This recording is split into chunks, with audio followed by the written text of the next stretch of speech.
Well, greetings, Cap fans, and welcome to episode 256 of the Captain America Comic Book Fans Podcast. I'm Rick Verbonis, and I'm your host, and I've got a co-host. You know his name. It's Bob Lucius, the best gosh darn one out there. Oh, Bob. These go to 11.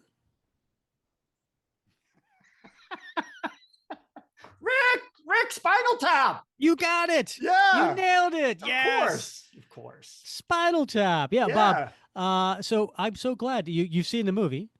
Yeah. Old movie back from the 80s. Yeah. No, it was a fantastic movie. Mhm. One of the earlier mockumentaries. And it's my sense of humor, right? I love dry, not over the top, not in your face, just very dry humor. Right. And Christopher Guest, Michael McKean, man, they were fantastic on this. And Bob, why am I greeting you with a Spinal Tap quote? Because you'd rather have a Spinal Tap than read a book, Rick. You know me well. I do. You do know me well. Yeah. No, Yeah. the sequel's coming out in just a couple of days. Yeah, if you're listening to this on September 10th, 2025, when it comes out, yeah, the sequel's coming out in a couple of days. I'm actually very excited about it. Well, I am too now because I could have swore there was a sequel years ago. So if there's a sequel coming out, I'm all over that because I have tried to use that. It goes up to 11 on my son on a number of occasions, and that pop culture reference goes over his head. So maybe if there's a movie coming out, I can get him interested in seeing the original and then going to see the sequel in the theater.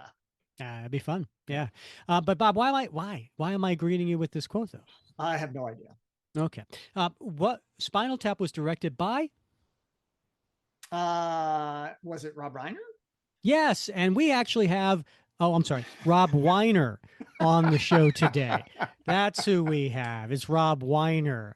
Sorry to get everybody excited, yes. but we're excited for Rob Weiner. Yeah. No, because he is an editor and co-writer on a Captain America book that we are very excited to talk about today. So.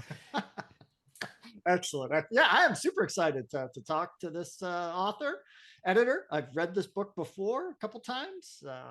Looking forward to asking some questions. Absolutely. Yeah. It's always fun having a conversation with someone who knows the Captain America character so intimately and has done so much research on it, and just to talk about different ideas and thoughts on it. So we're going to be getting to that today. But Bob, we also have another guest today. We have something we call a nightcap.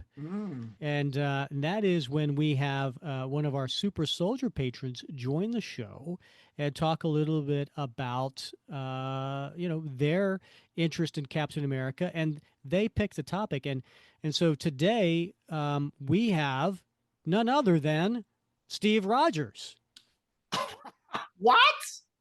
Yes. Oh my goodness. Steve, welcome to the show. Thanks, Rick. Thanks, Bob. Sure appreciate being here. Great to have you here, Steve. It's going to be fun. Now, Steve, we love you, but I think there was a lot of people who just got their hopes up, and then you came on camera. Yeah, I didn't get the super soldier formula. I got the super pudgy, graying, balding formula. I'm not far behind you, my friend.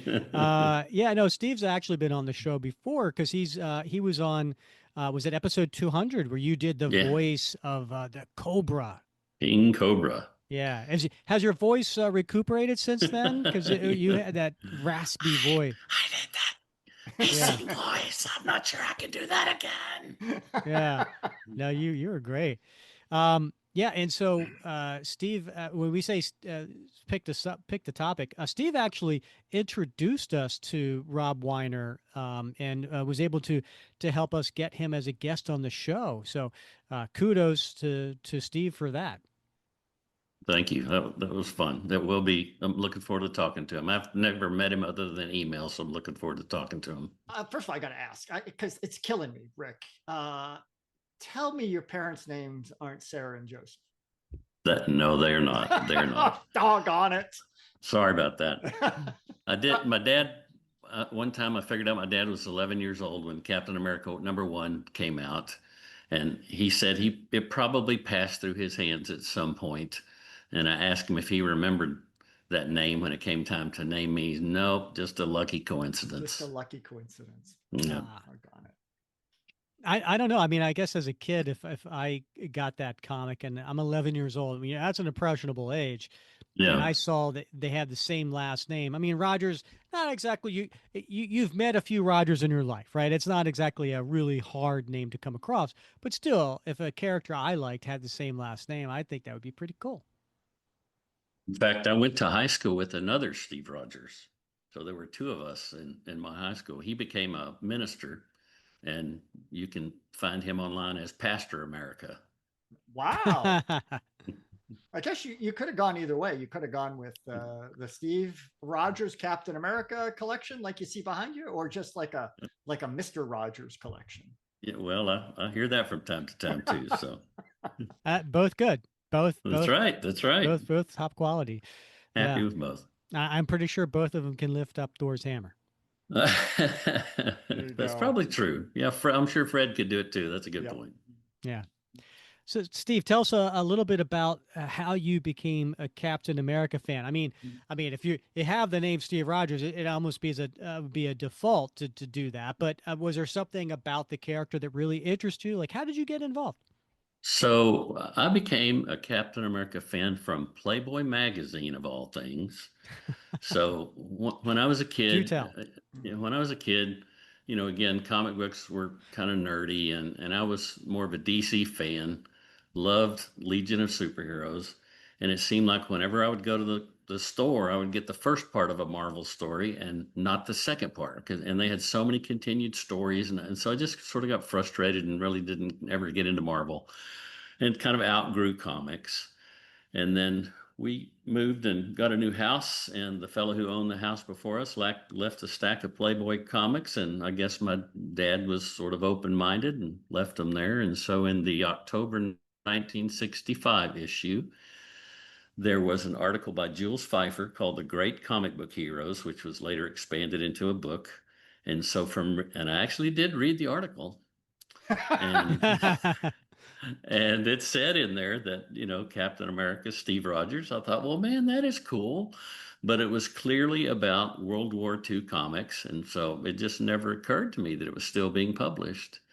So one day in high school, I stopped at a 7-Eleven to pick up a Slurpee or something and looked at the spinner rack and saw a copy of Captain America #151. And uh,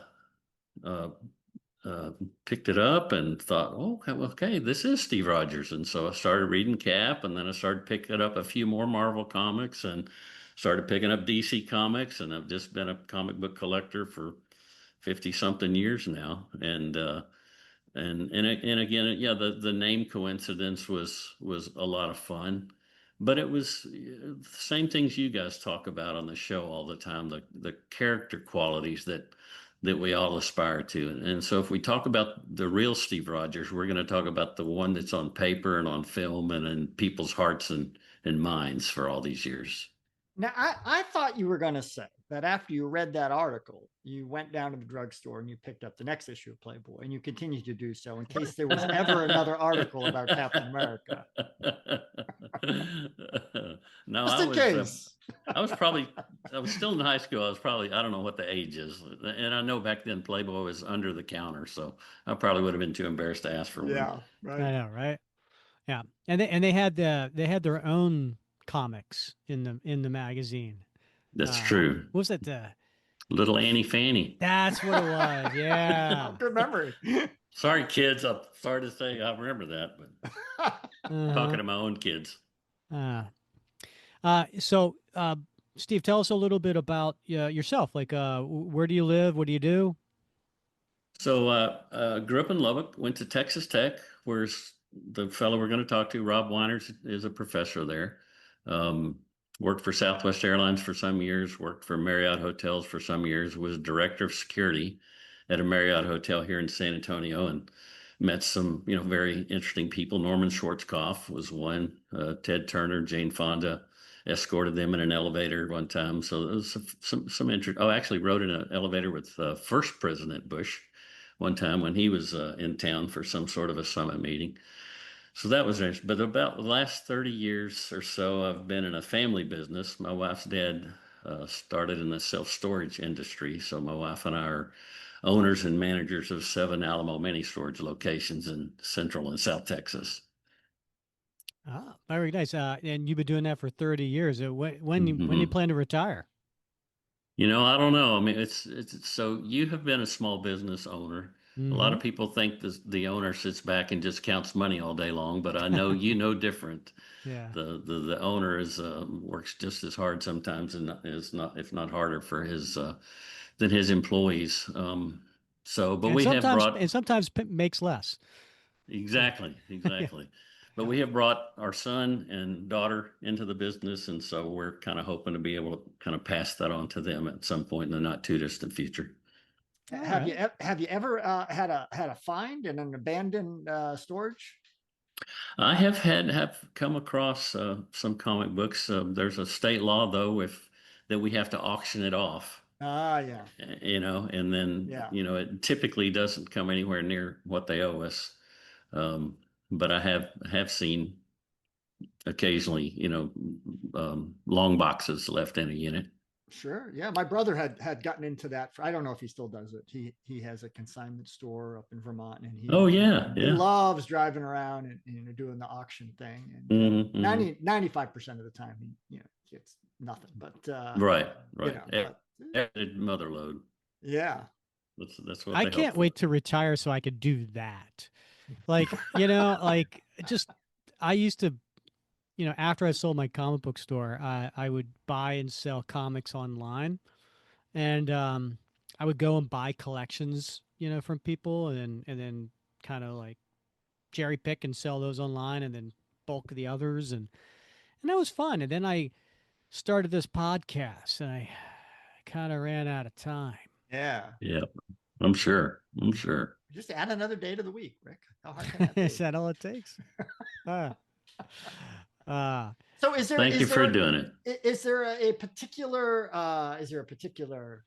writer or artist, something that really rings your bell, Steve, that's So on the tap? golden age for me is I think the first issue I got came in about 1972, so it's the 70s because it Okay. was very shortly after I started buying and collecting Captain America that the Cap of the series came out, kind of the Mhm.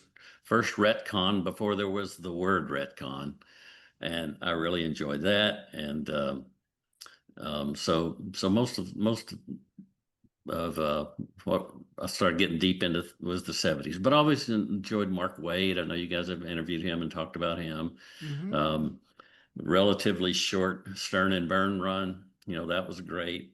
Over the years, there's several different ones, but the golden age, quote unquote, golden age for me was Yeah. sort of the 70s. Now, do you still read?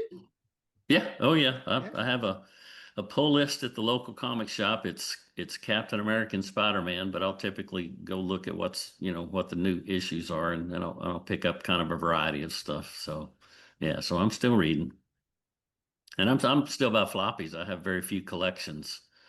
I'm the same way. So, I still get yeah, the monthly floppies. yeah. Yeah, and even though I'm one of those, I save up to read a story arc, so I Hmm, might hmm. as well get the collection in the trade. But Right, right. old habits die hard. That's true. Very true. Rick likes the ads. Well, I'm still trying to save up for that X-ray glasses, Bob. Yeah, right. When I retire, I'm finally going to sign up for that self-defense course. there So you go. yeah, There you go. get more of that. The what is it? The course that made a man out of Mac, the Charles Atlas course.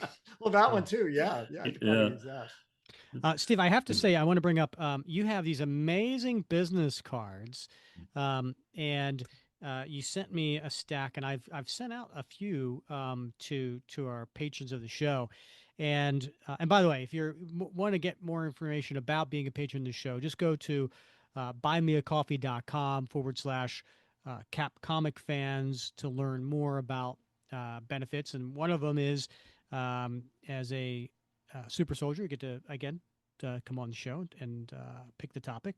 But Steve has this business card, and it's a honorary Avenger card. So it's really cool. It's got the Avengers logo. It's got Cap's shield on there, and it says for Meritorious.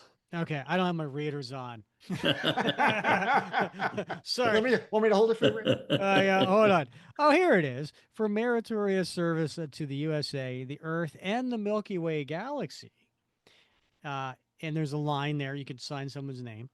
Is hereby appointed an honorary Avenger with all the rights, privileges, and responsibilities appurtenant thereto by order of Captain America Steve Rogers. And only Steve Rogers can send this out. So well done, my friend. Mm-hmm. It's so outside of a comic shop, maybe half a dozen times in my life before the MCU would people mention the Steve Rogers connection. It was pretty rare. Once the MCU came out, it became a lot more common. And so when people would mention that to me, I would say, well, I'll make you an honorary Avenger. And then I thought, well, let's put it in writing. It'll be so much fun to give these cards out. A couple of, and most people are just really think it's a fun deal. The very first one I gave out was to a pharmacist at the Walgreens, and he kind of looked at me funny. But other than that, most people have had a lot of fun with it. I was at a bar one time and ordered a beer, and the fellow behind the bar mentioned it when I gave him my credit card, and he looked at this little card. He says, "This is better than graduating from college." Oh, No, wow. young man. No, young man. It is not. But I appreciate the sentiment. Has there ever And been? then Oh, I'm sorry. Go ahead, Steve. I was going to say another time my wife and I went to Cracker Barrel, and so we got put on the waiting list on the app, and we got there, and the young lady saw my name and said something about it, and so I gave her one of the little cards, and then as we were walking to the table, she turned to my wife and said, "So, are you Black Widow?" and we had spent the day with our grandson, and I said, "No, no, no." But we spent the day with our grandson Bucky, and she looked, and I said, "No, not really. His name is Miles." But Oh, that would have been awesome. Yeah. I do want to ask you: has there ever been a time, Steve, when you have leveraged the name Steve Rogers for some benefit? Oh, I can't. No, No, get a no, dinner no. Other. reservation, a Oh, restaurant no, no, no, reservation, no, or no, no? nothing like that. Oh, I'd be using that thing left and right. I don't know Just a about lot you. of fun. Just a Yeah. lot. Well, I mean, when I walk in, they would obviously not believe me. So. Yeah. Well, so I'd use it. In fact, I use Rick's name all the time. So Yeah, Well, I'm yeah. sure that helps. I get Yeah. you should hear the phone messages I get left. All right. Well, speaking of better than graduating college, we should probably have Professor come on to the show. He's been waiting in the green room a little too long. Should we bring him on, gentlemen? absolutely, Yes, let's do sir. it. That'd be great. Hello, Nigel here. As an owl, I love to be awake all night, but allergy sufferers like you probably don't feel the same. So take Zysol at night to relieve allergies while you sleep. Then wake up fully refreshed for a more productive day. Zysol works fast and offers 24-hour continuous relief from sneezing, runny nose, itchy watery eyes, and itchy nose and throat, so you can enjoy doing the things you love all day long. Be wise all. Take Zysol at night. Use as directed. Starts working in 45 minutes. Ah, Smart Water Alkaline with antioxidant. Whoa, that's refreshing. And a 9.5 plus pH for every way you move. I did take a Spain class today. Restoring like a pro. Smart Water Alkaline with antioxidant. For those with a taste for taste. Grab yours today. Robert G. Weiner is a popular cultural librarian at Texas Tech University. His work has been published in several journals, including the Journal of Popular Culture, Public Library Quarterly, Journal of American Culture, International Journal of Comic, Art, Popular Music, and Society, among others. And he has authored, edited, and co-edited over 15 books. Too many to mention here, but they include The Supervillain Reader, The Joker, critical essays of the Clown Prince of Crime, Web Spinning Heroics, critical essays on the history and meaning of Spider-Man, all three with Robert Moses Peasley, Marvel Comics into Film, essays on adaptations since the 1940s with Matthew McKinney, and graphic novels and comics in the classroom with Carrie Simma. He's also contributed chapters to other collections, including a fantastic exposition on the Captain America and superhero teams in World War II and the Cold War in B.J.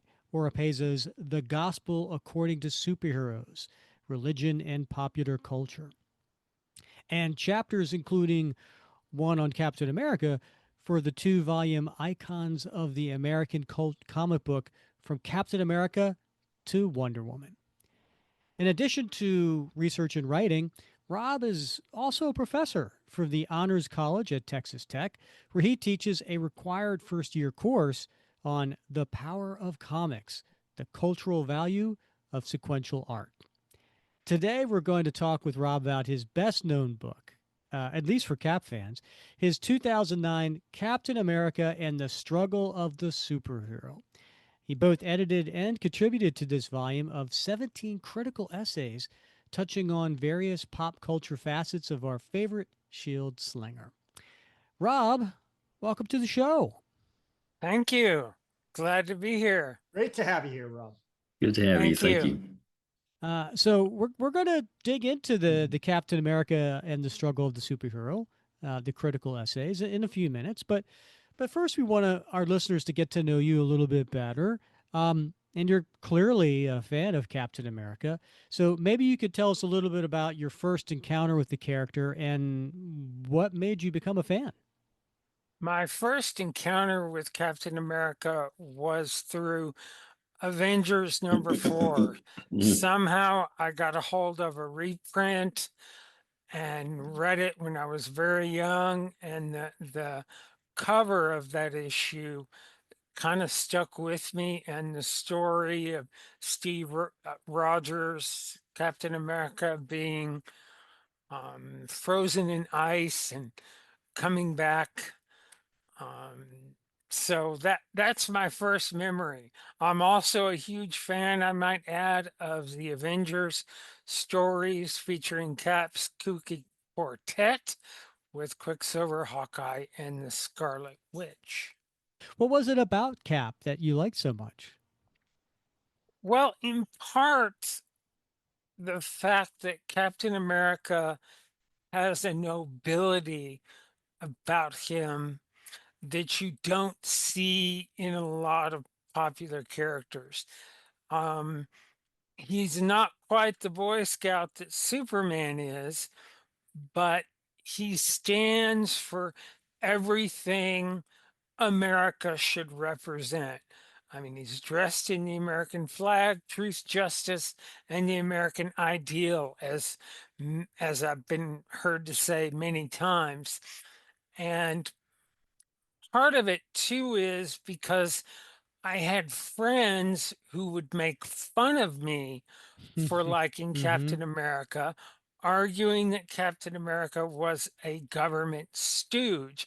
And I was like, no, Captain America represents the principles of the founders, but there have been occasions, Civil War, Secret Empire, the Captain, etc., where Captain America has stood up for individual liberty and does not represent truth, justice in the American way, but represents what America can be, not what it always is sometimes. And he has gone against certain regulations that have been placed upon him, especially, in the Civil War story, standing up for individual freedom and privacy. Yeah, I'm glad you mentioned that. Because I know I've said on the show, and maybe I think a lot of our listeners can relate to that, where you said that your fellow comic fans made fun of you for liking Cap. I feel like there's always a hierarchy no matter where you go, right? Like comic nerds got made fun of by everybody else, but within comic nerdom, I think Cap fans got made fun of. Crap travels downhill, as they say. Yeah. So, Rob, do you have a favorite Captain America story? Maybe something that resonates with you as a fan or maybe as a scholar of popular culture? Well, there are a number of them. Oddly enough, I really like Captain America Weird Tales 74, where Cap has to fight the Red Skull in hell. And he beats him and gains his freedom out of hell. I just think that's just such an awesome story. Um, but one of my personal favorites is Mark Wade's Man Without a Country, where Cap literally has to, he's given a directive by the president, but the US will not give him any support. He's doing the work that he's supposed to, and he's got to do it as an outsider, even though he's obeying the orders of the president at the time. So that story really resonated with me. And of course, Inglehart's Secret Empire, the works of J.M. DeMatteis in Captain America, the whole Populist Party story where they're trying to run Cap for president. I really like Mark Grunwald's various takes, Streets of Poison. Um, there's so many others. Oh, and I really like Jack Kirby's bicentennial battles. And I think that's been reprinted now, but certainly for the US's 250th, Marvel should take a clue and reprint that series, and maybe a collection of patriotic Captain America stories going back to the golden age to today.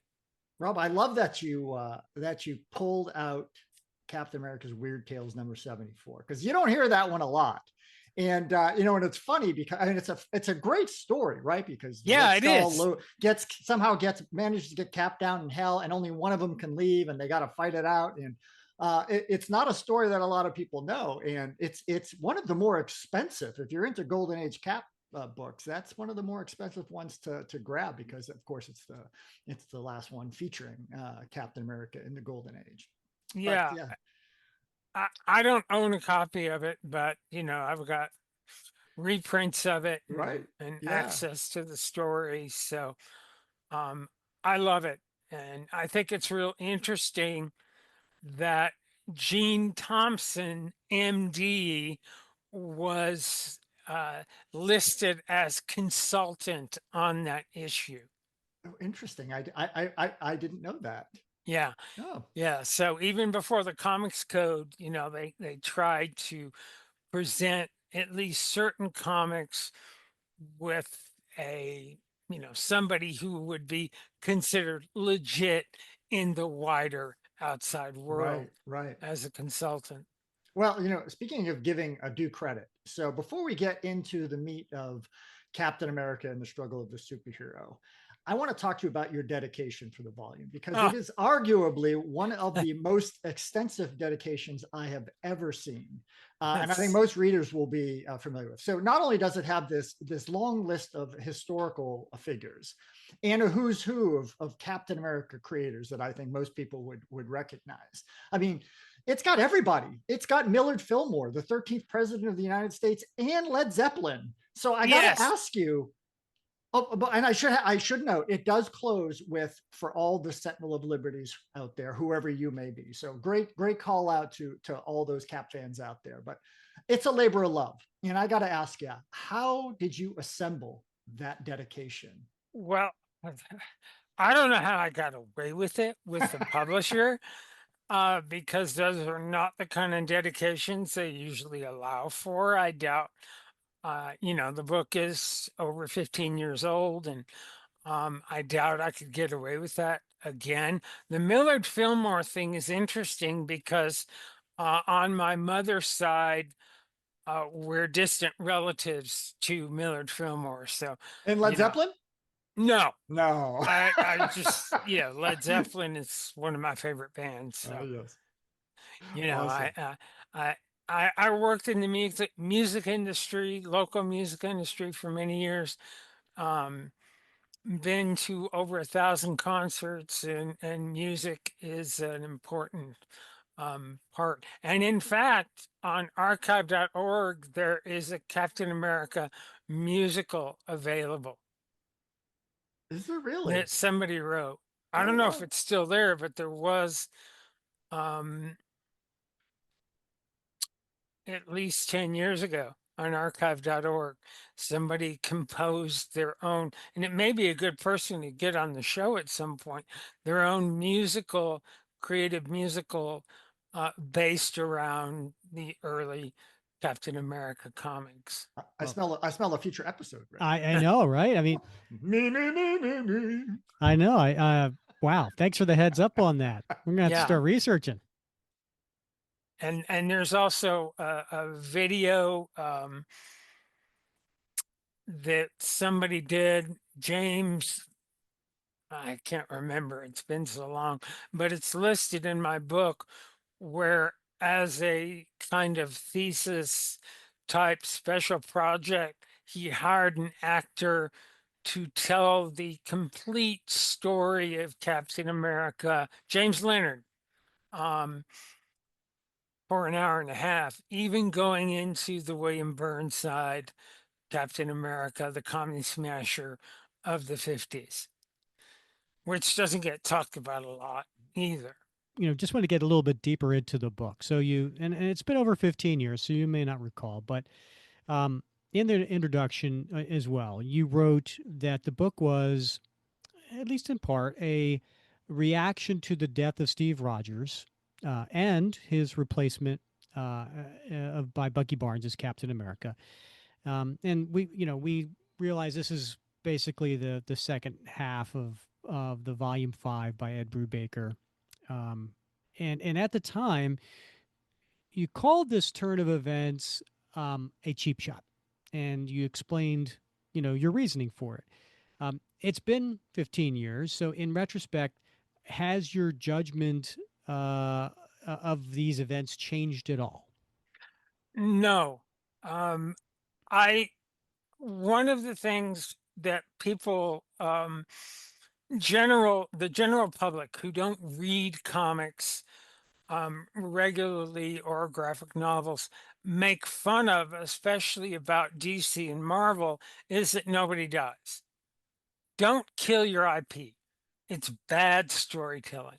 Yes, I know the issues sell, but they're going to come back at some point. So, I think it's sloppy storytelling. You just don't kill your IP. Don't go that route. I think it's bad storytelling. I mean, it's pretty common though, right, these days. Yeah, it's Yeah. too common, and people make fun of it who are not comic book fans and say comics are stupid. Nobody ever dies, and I think that just don't kill your IP, whether it's a villain. I mean, look, Red Skull was killed in the original Captain America comic, brought back in issue 3. When you've got something good, hold on to it. Your IP is what's most important. Bob, what he's talking about when he says IP, he means intellectual property. When I was in the military, I meant you had one of those like hanging strings from a button. No, I hear what you're saying, Rob. I mean, at the time, I owned a comic book store, and my customers all knew, my employees all knew I was a big Steve Rogers fan. And when this happened, they all came in and they were concerned for me, and they were like, how are you handling this? And I'm like, we all know he's going to be back. I mean, it's just a matter of when, And look, I went through all the different versions of Cap over the years, some bad writers, some bad artists, you know, uh, there's been Cap Wolf, there's been Armored Cap, there's been, you know, you name it, right? And eventually the Steve Rogers we know and love will come back. So I just have to wait my turn. And you're right. It's kind Did of you a running joke. did you get nervous after a few months though, Rick? Because it took quite a long time. I Did you no, start to get a little nervous? no. I had some theories towards the end because of they. I talk about Alex Ross, right? You've got in the background there, Steve, and I think Rob, you got a shirt, right, with Alex Ross on there, right? Um, there was a 12 issue miniseries that was um, looking at. They had in I guess was it the invaders that came into modern time, right? And Hmm. at that point, there was Steve Rogers as Captain America in modern time. My theory, Bob, was that this was how they were going to bring Steve Rogers back from the dead. They were going to bring the Steve Rogers from World War II to modern time, and then he would stay, and then he would be a man out of time again. That would have been That awesome. that was my theory. That Yeah. was what I was thinking, but that didn't happen. But that's fine. Yeah. Ed Brubaker had his plan. So, talk about your introduction again. You contrast Captain America with DC Superman. So, can you share with the listeners some of the characteristics or the qualities that you think distinguish these characters? Both Captain America and Superman are noble characters. I really enjoyed the new Superman movie because it brought back the Boy Scout, Superman's light. But ultimately, Superman is associated with truth, justice in the American way, while Cap is truth, justice, and the American ideal.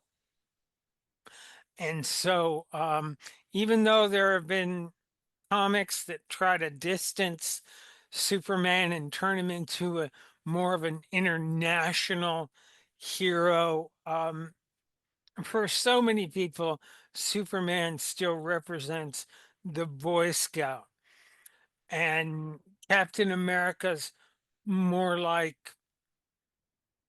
the general of an important platoon. Um,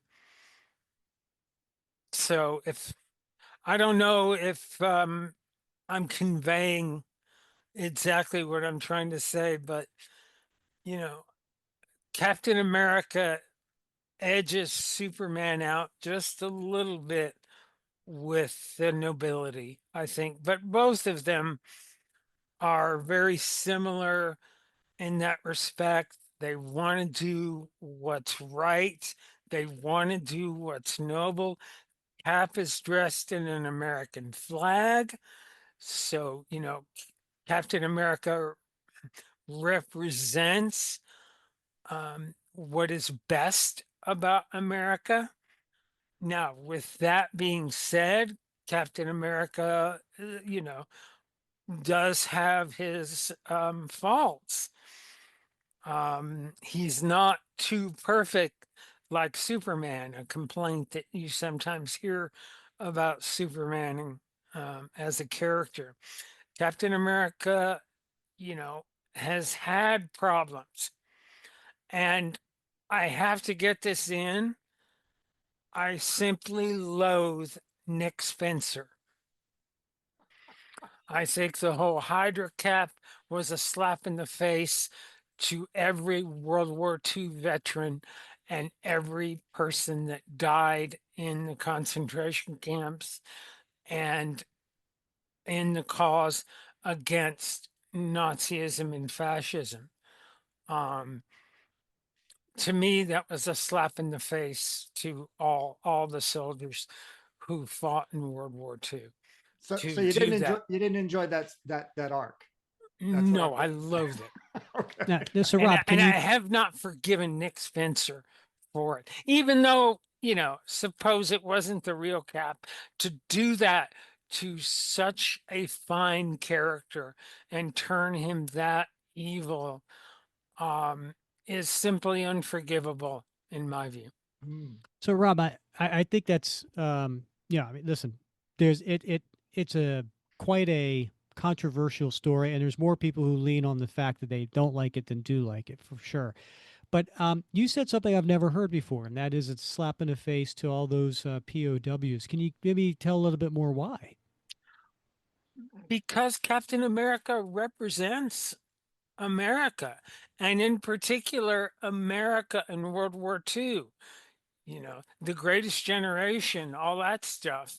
And to turn Captain America into a Hitler-like character is a slap in the face to those who died in the Holocaust, given that Simon and Kirby were both Jewish, and they intentionally made Captain America, or Steve Rogers, Captain America, into the Aryan prototype, blonde hair, blue eyed kind of thing.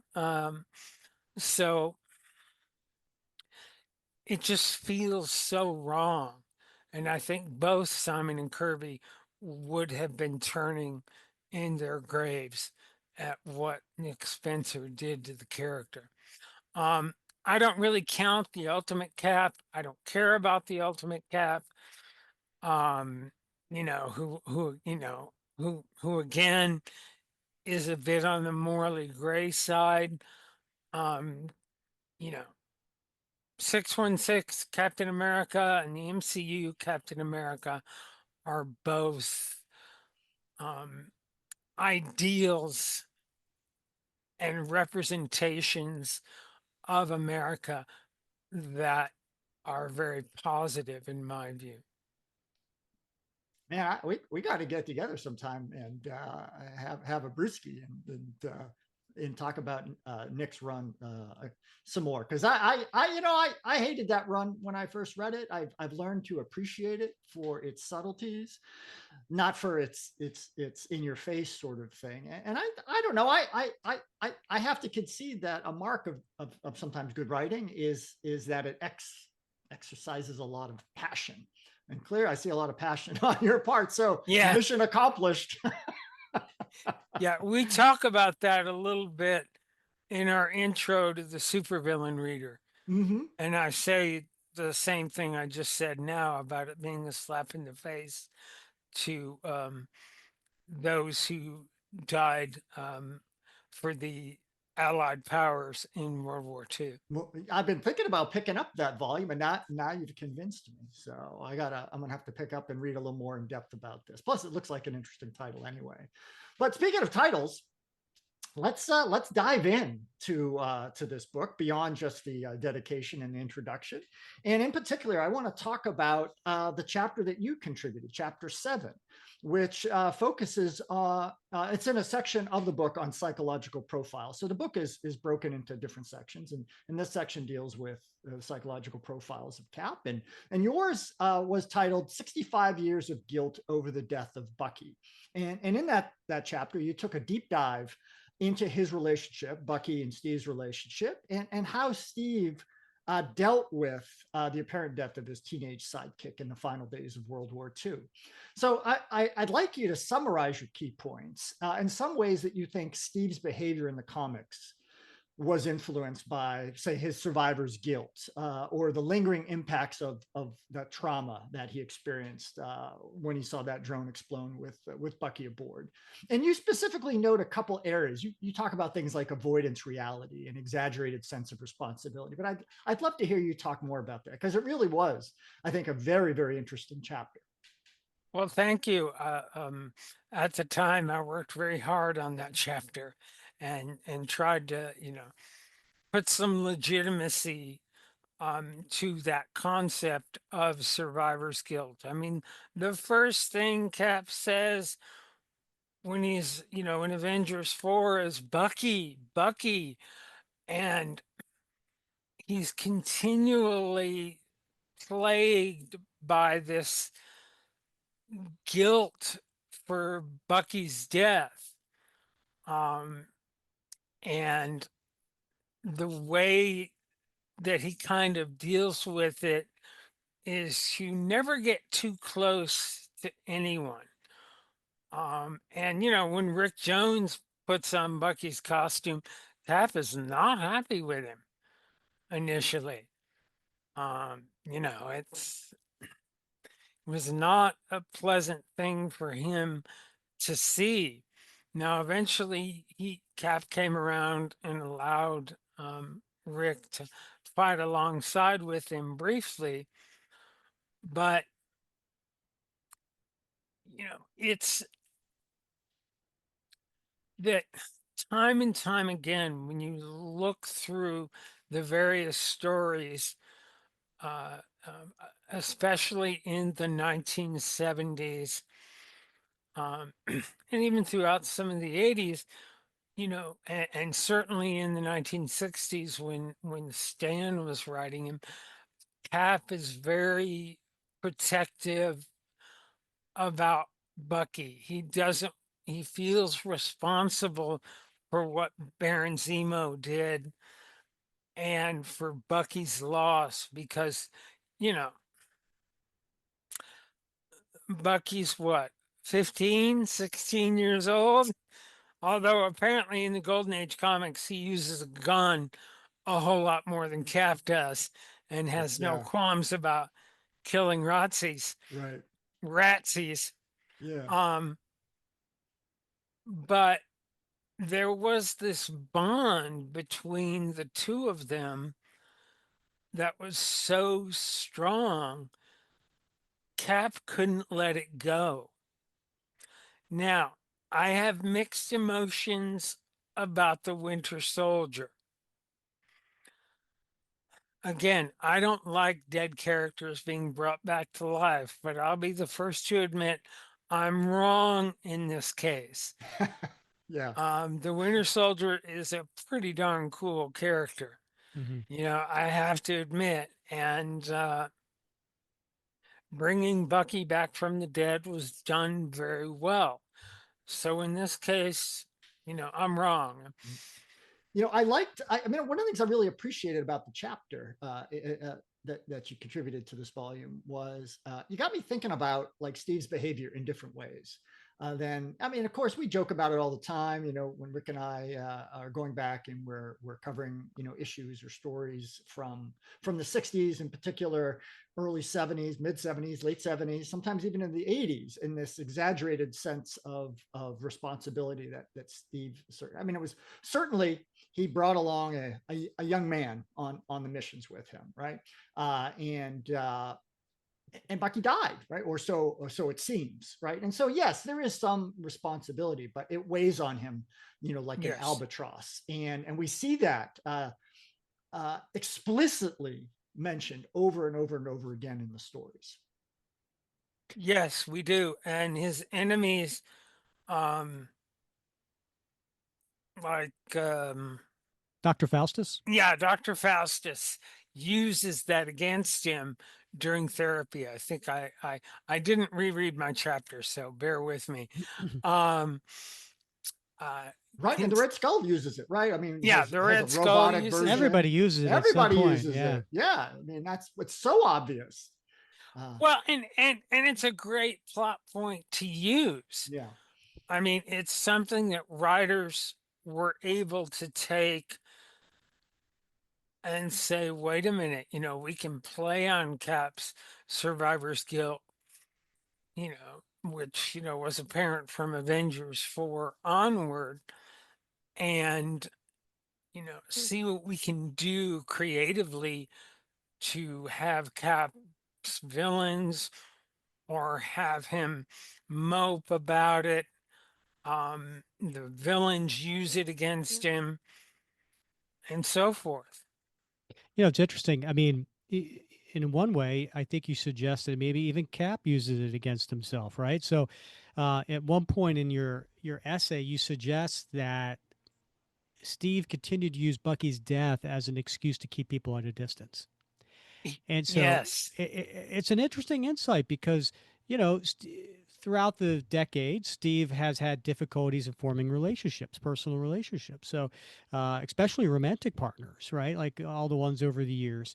And he remains, for the most part, a loner, A right? Someone loner. who's part of the world, but often apart from it. And maybe you could talk about that.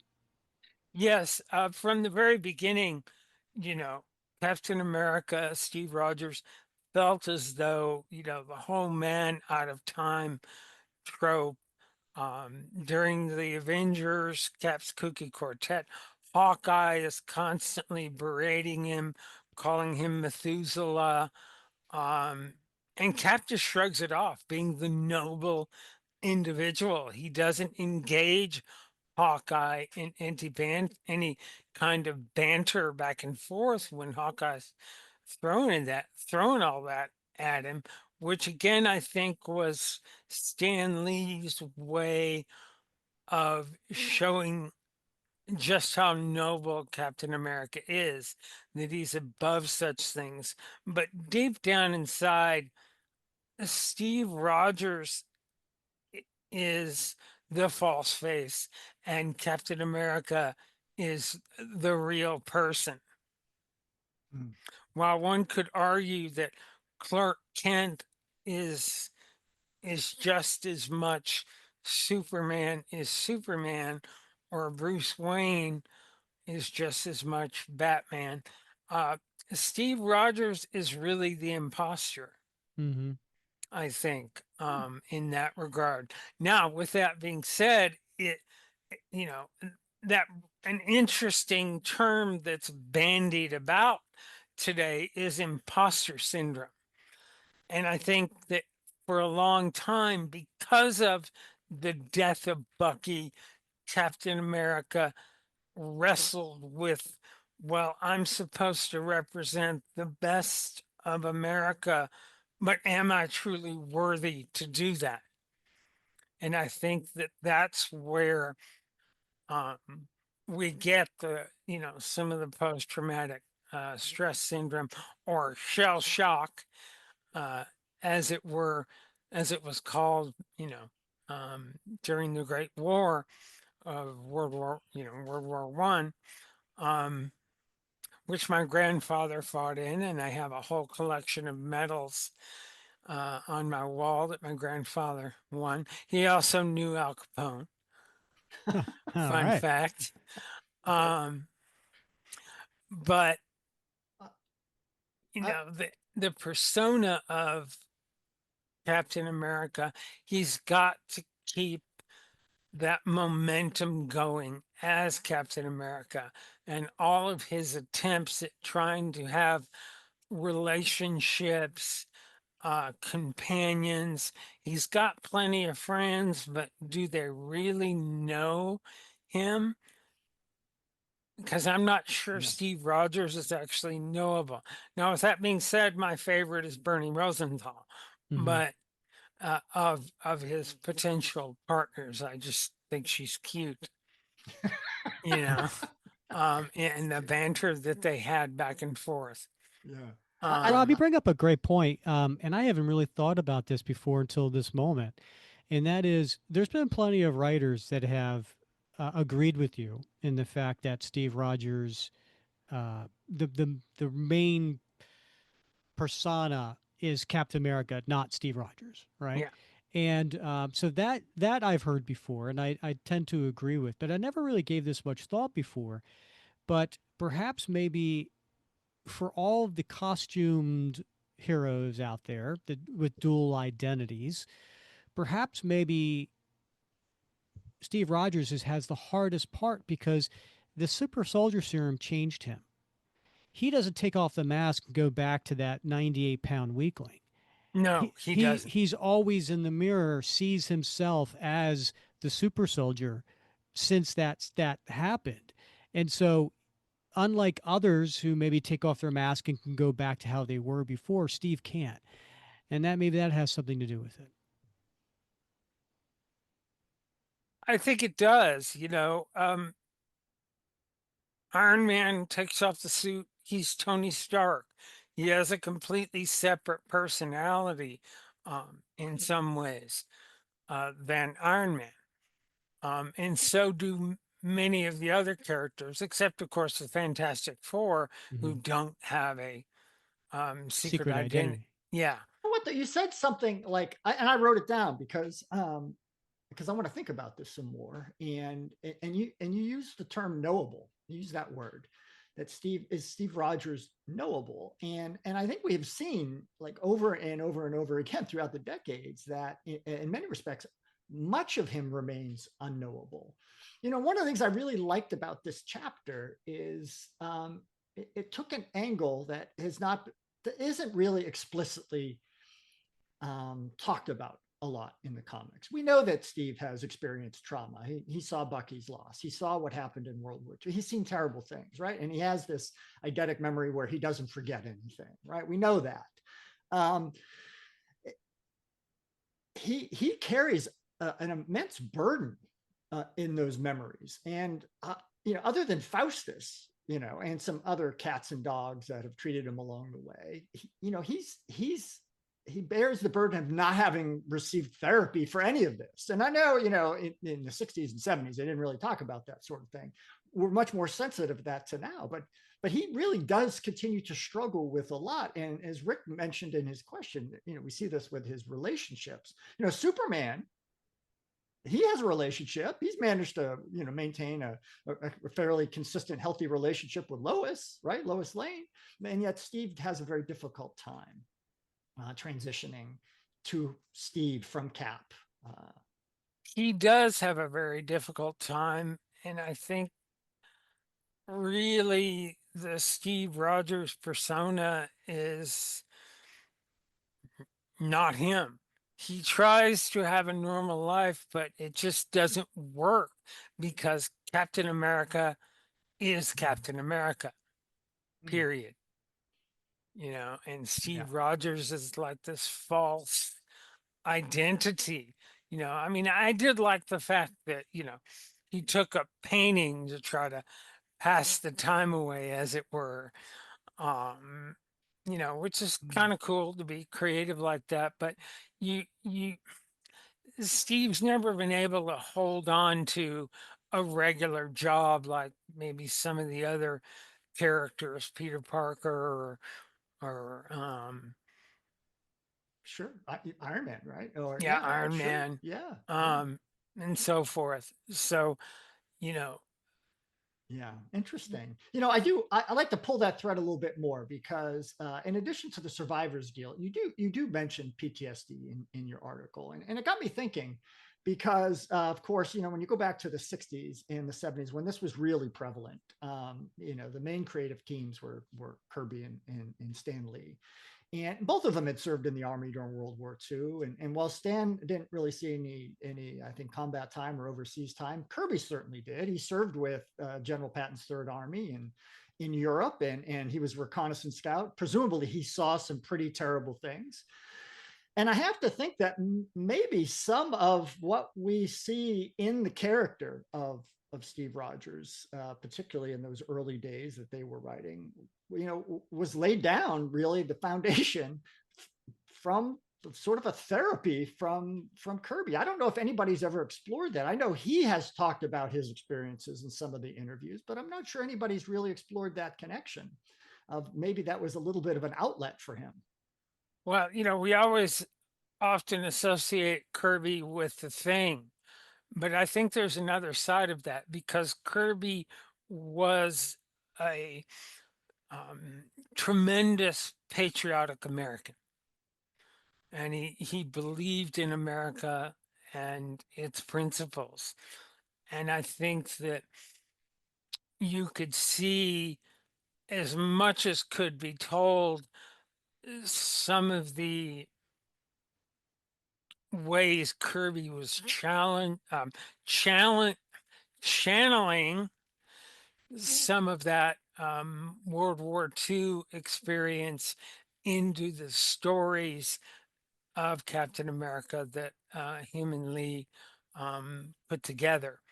And, and then in the 1970s with stories like Mad Bomb and the bicentennial battles, again, you see Kirby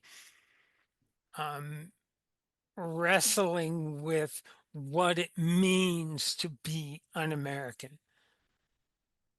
And especially in Mad Bomb or, in the bicentennial battles, we see different versions of Captain America throughout history in a positive way, going back to the Revolutionary era. So, yeah, I don't think it's too much of a stretch to say that some of the writing, obviously they couldn't be like EC's war comics of the 1950s because of the comics code, but that some of that was certainly Kirby um, dealing with his own World War II experiences. So I want to get back to my previous question about, Steve and Bob mentioned, being not knowable. He's has issues with his personal relationships, right? And you raise an interesting point in your essay about how Cap's villains pretty much understand Steve better than his own friends and colleagues. And you give a great example of this from Captain America 297, which is written by J.M. DeMatteis, of the Red Skull getting Cap perhaps better than almost anyone else.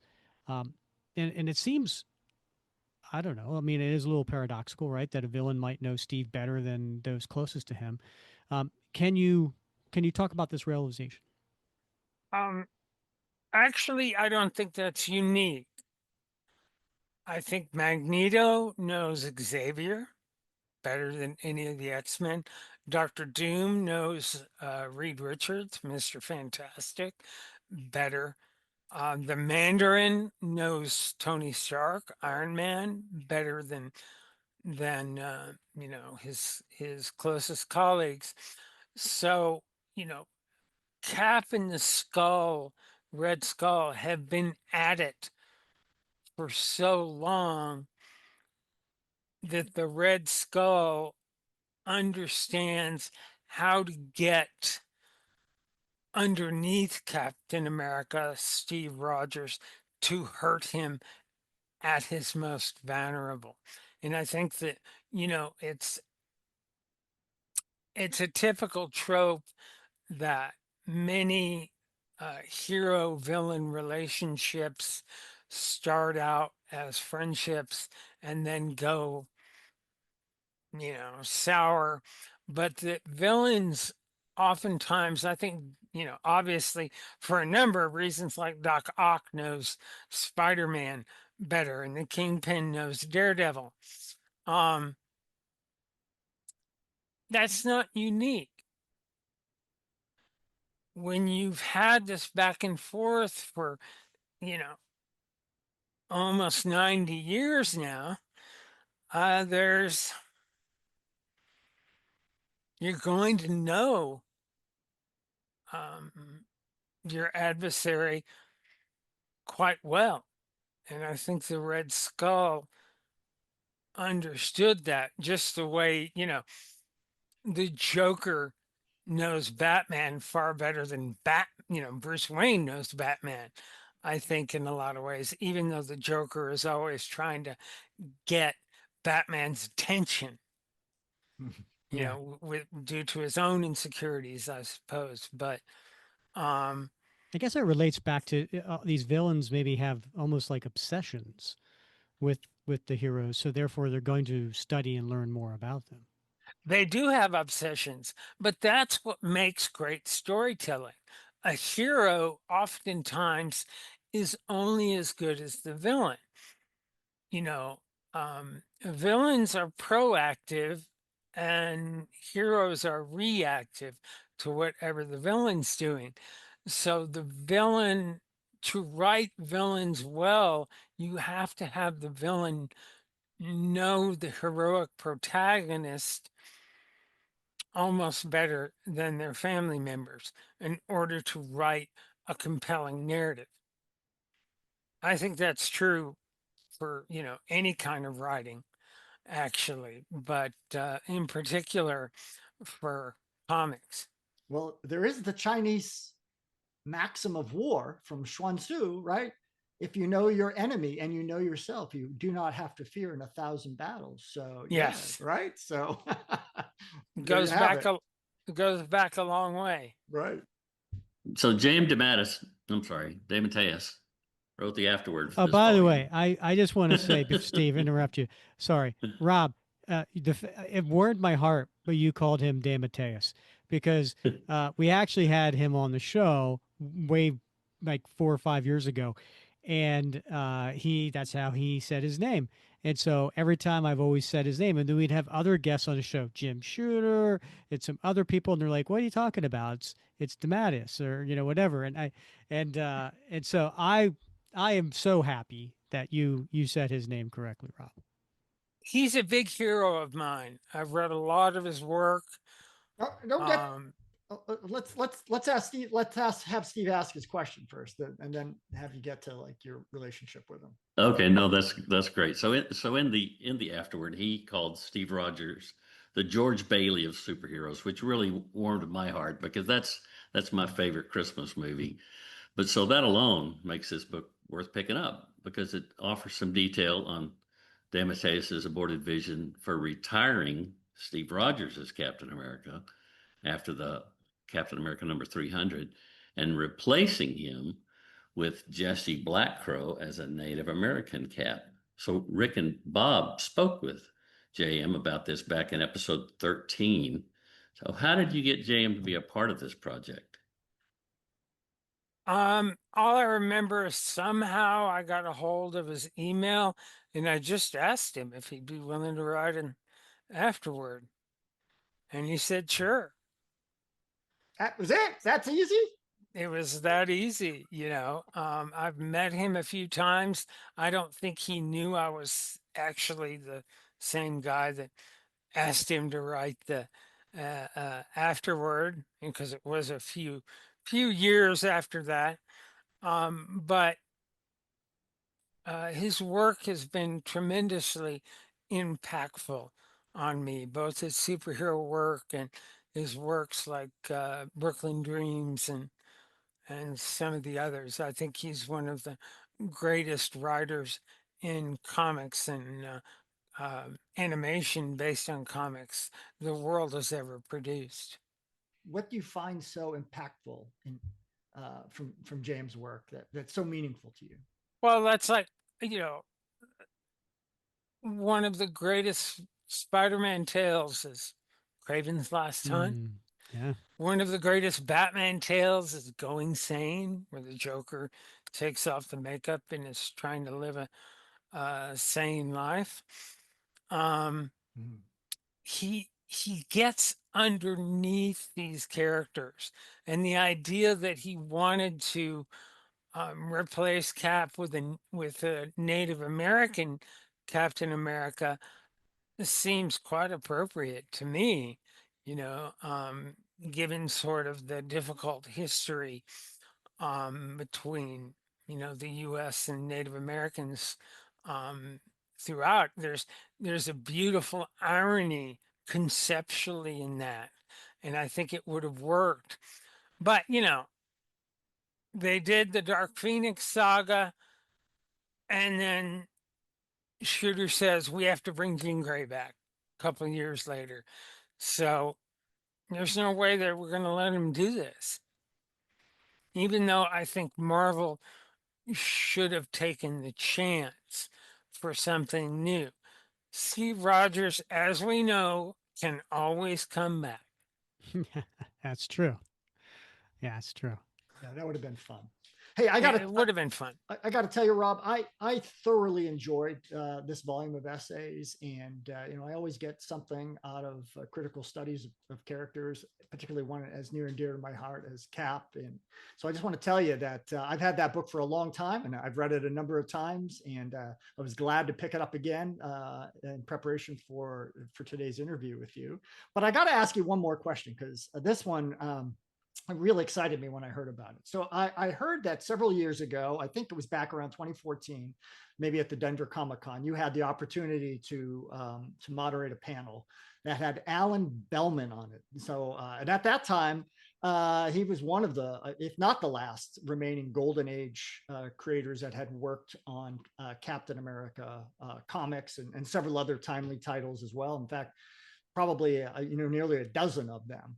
And of course, he passed in 2020 at the age of 95. And so I got to ask you, what was that like to be able to sit there and talk with a guy who has seen history? In fact, he wrote about it in his memoir, Timely Confidential. But again, like, how did that happen? And what was that like? Well, I knew the organizer of the Denver Comic Con, Christina Angel, at the time, and she asked if I wanted to moderate a panel with Alan Bellman, one of the last Golden Age timely artists, in particular notable for his work on Captain America.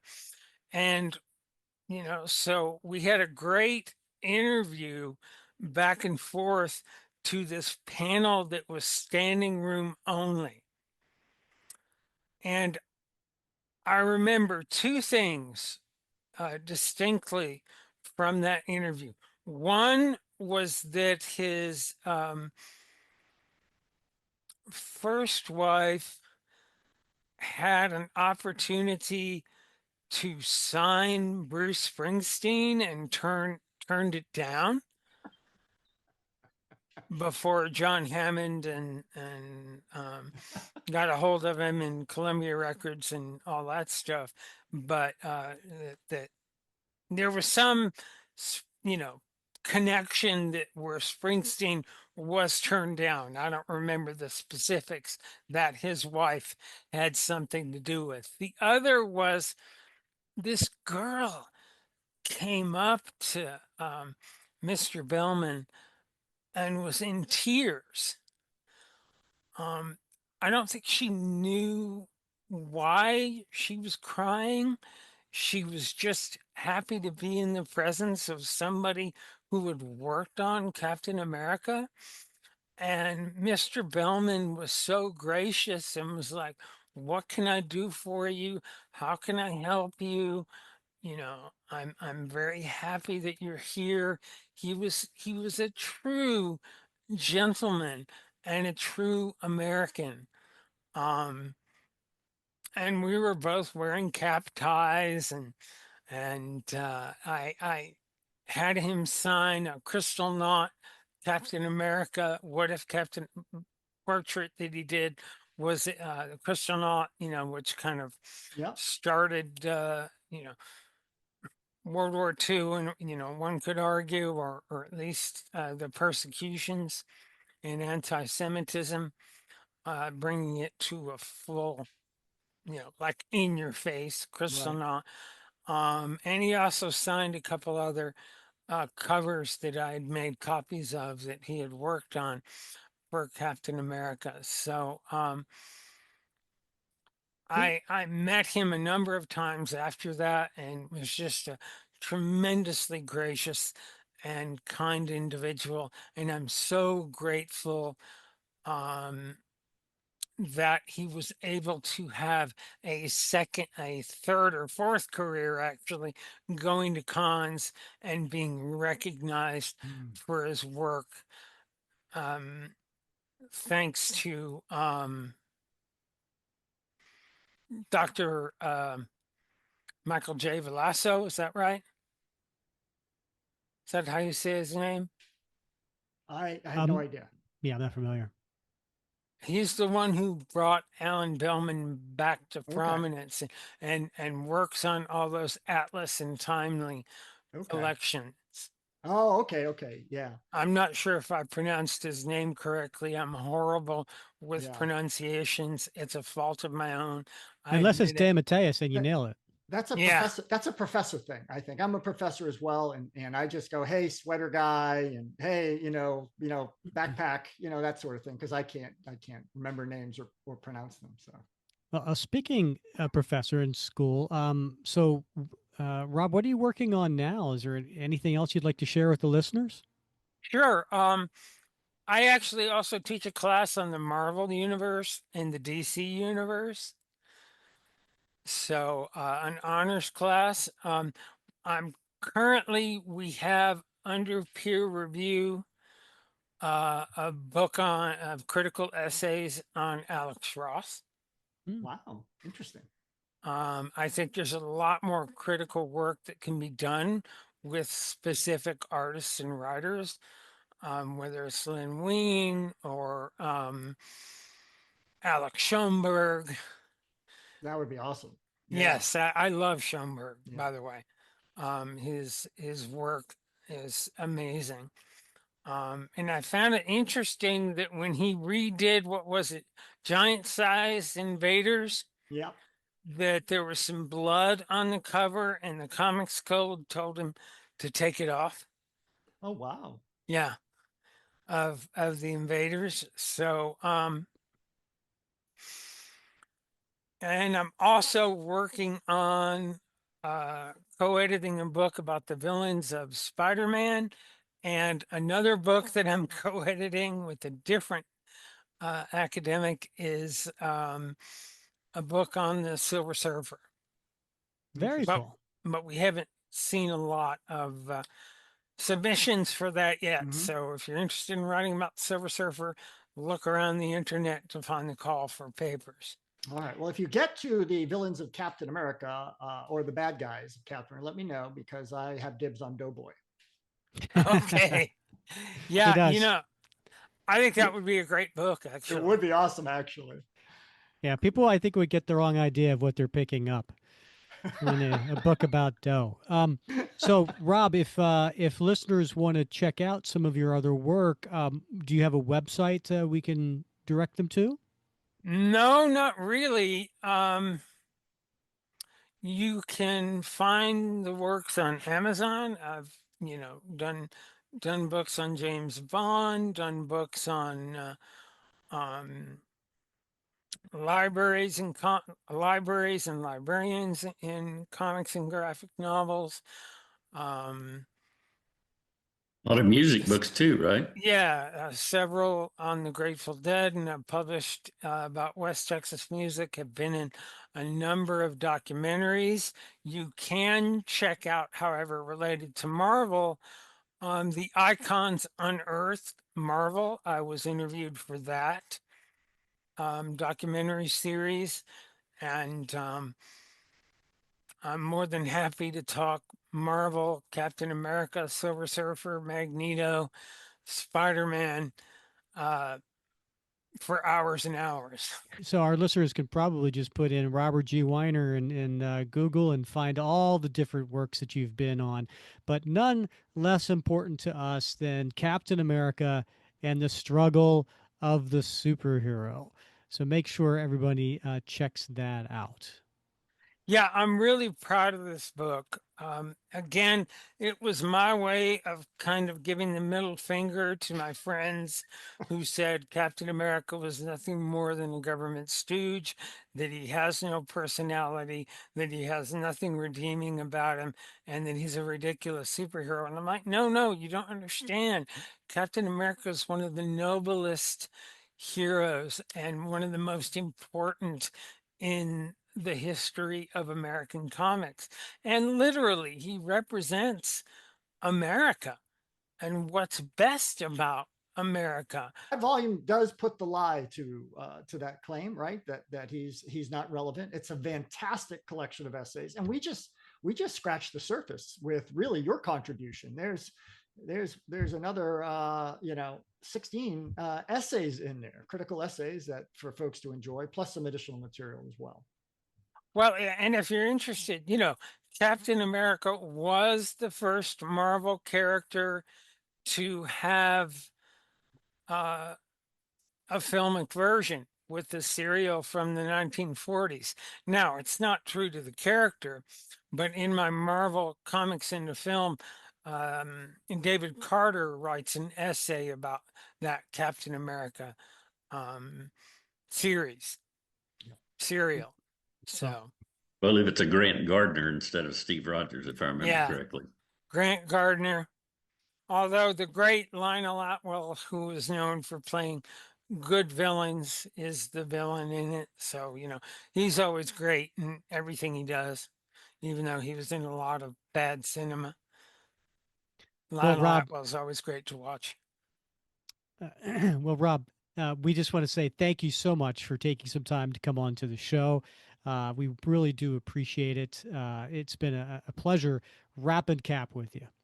Yes, thank you. Rapping with Cap. Yeah. All right. Well, that was a lot of fun having Rob Weiner on the show. I always love having those conversations with someone who knows the character so intimately. Like I said, it got me thinking when he mentioned the whole that Steve Rogers is not the real character, Captain America's real character, and it got me thinking about, well, it's probably because when he looks in the mirror, he still sees Captain America, right? He can't go back to being that scrawny Steve. Anyway, I love those types of conversations.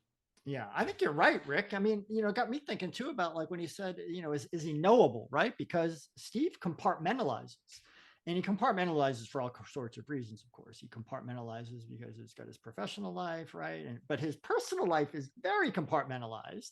And if you think about all the people who know him, who are friends with him, who have been lovers with him, like how well do they really know like his deepest, darkest secrets and his fears and his, all those sorts of things? Because he keeps it very, very locked up. And I think, the book, and particularly Rob's chapter in the book, whether it was intentional or not, or whether it was just happy, circumstance of this is how the writers wrote it, it does seem like a lot of this, could be because of some trauma, right? Now we recognize that more these days. So it's just an interesting way to think about the character, even if it wasn't necessarily intentional. I agree. He tries so hard to have a personal life. He's been a cop. He's been an artist, but just somehow, other than being an Avenger, nothing ever sticks. So, yeah. So, Steve, what'd you think of joining the show and being our first time we've ever had someone be a third interviewer on the show? You have that honor. What'd you think about the experience? you guys made it easy. I mean, this was really a great experience. This is really the only podcast that I listen to regularly. So I feel like I know you guys personally, and I appreciate how much help you've put into getting this put together, and it's been a lot of fun. Well, it has been, and we've loved having you on the show, Steve, and getting to know you a little better. Have the listeners get to know you a little bit better. So and now it's for the ages, right? It's true. Yes, sir. Yeah. You bet. Yeah. Now we can say that we actually had Steve Rogers on the show and had a conversation with him. Yeah. All right. Yeah, that sounds like Rick's the marketing guy. I can see the wheels turning already. So yeah, well, I'm gonna I'm gonna hashtag the heck out of this, but everything. Anyway, this is gonna have the record for the most first 60 seconds of any episode we had, and then the drop off. I bet that's true. We're just teasing. In our world, if we tease you, we love you, Steve. So thank you very much for being on the show, and thank you for introducing us to Rob. Sure. Oh, yeah, that was great. Very, very interesting and educational. And if we have that forthcoming book on the villains or bad guys of Captain America, everybody will know it started here. That's right. So, thanks for the suggestion. All right. So, Bob, next episode, we're going to come back and we are going to complete the Nomad storyline, the Steve Englehart storyline that has started. We started with the Secret Empire, and then we went into the Nomad series. And so this is part 8 of that. And we're going to finish that up next episode. So everybody make sure you come back for that. It's going to be great, as always. Can't wait. All right. For Steve Rogers, Bob Lucius, and me, Rick Verbanis, we thank you for listening to another episode of the Captain America Comic Book Fans Podcast.